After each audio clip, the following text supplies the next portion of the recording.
Hey everyone, welcome back to Ridewire, your go-to channel for high-quality, no-fluff motorcycle reviews. Today we're diving into the 2026 Honda Rebel, a cruiser that promises to bring fresh style, nimble performance, and classic attitudes into the modern era. If you like low-slung cruisers with attitude but also want usable everyday performance and modern tech, this bike might just be your next ride. Stick with me as we unpack everything from design to performance, price, and what makes it stand out. The Rebel comes in multiple displacements, notably the 300 and 500cc classes, and in some markets the Rebel 1100, each aimed at different riders. Honda has stayed true to its Rebel DNA, with the low seat height around 27 inches. Making it one of the most confidence-inspiring bikes for newer or shorter riders. The styling is stripped down and blacked out, muscular yet minimalist,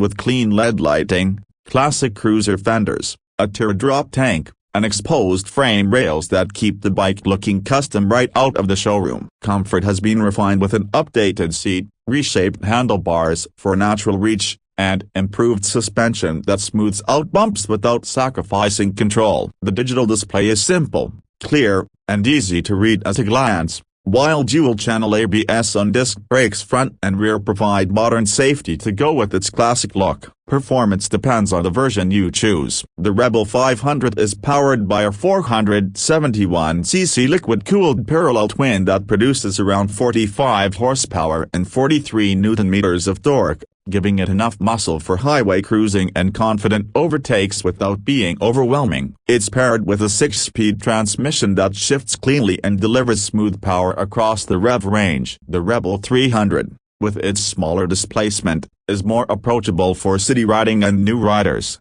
with lighter weight and forgiving handling. Both versions carry Honda's reputation for smoothness and reliability. Suspension is handled by conventional telescopic forks up front and twin shocks in the rear, tuned for a mix of comfort and stability. We're not talking sport bike sharpness, but for a cruiser, the Rebel turns in surprisingly well, with manageable weight and a low center of gravity that makes tight turns and U-turns less intimidating. Design has always been a strong point for the Rebel, and the 2026 model continues that legacy. The matte and satin finishes, blacked-out exhausts and frames, and compact proportions give it that modern custom vibe that riders love. The teardrop fuel tank may not be huge, but it balances the proportions perfectly and keeps the bike feeling light and agile. The stepped seat keeps the rider comfortable, while the simple but throaty exhaust note adds character without being obnoxious. LED lighting sharpens the modern edge, while alloy wheels with wide tires emphasize its cruiser stance. Ergonomics are relaxed, with a comfortable reach to the bars and footpeg placement that allows you to stretch out while still feeling in control. Honda offers several color options,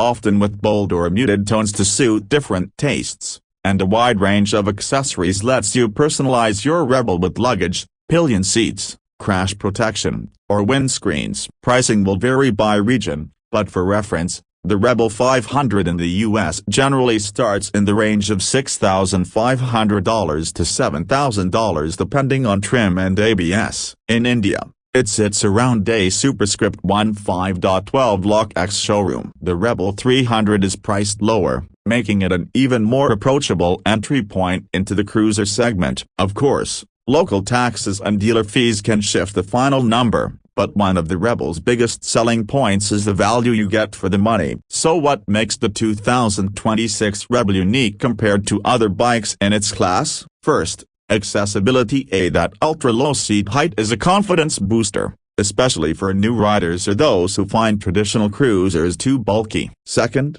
its styling. You get that stripped-down, blacked-out custom look without spending extra at a custom shop. Third, the performance balance. Enough power to cruise highways but still forgiving enough for city commutes or weekend casual rides. Fourth, Honda has steadily improved comfort, with better seats, refined bars, and updated suspension that makes longer rides less fatiguing. And of course, the reliability and dealer network. Honda ownership often means fewer worries about parts, service, or long-term dependability. It's worth mentioning where the Rebel may not be for everyone. The modest fuel tank means you'll be making more stops on long trips, and wind protection is virtually non-existent unless you add an accessory windshield. 2-up riding is possible, but built-in comfort and available power can feel limited compared to bigger cruisers. And if you're hunting for sport bike agility or high-speed performance, the Rebel's laid-back nature isn't designed for that. But if you're looking for a bike that blends cruiser looks with real-world usability, the 2026 Honda Rebel nails it. It's approachable for beginners, stylish enough for veterans,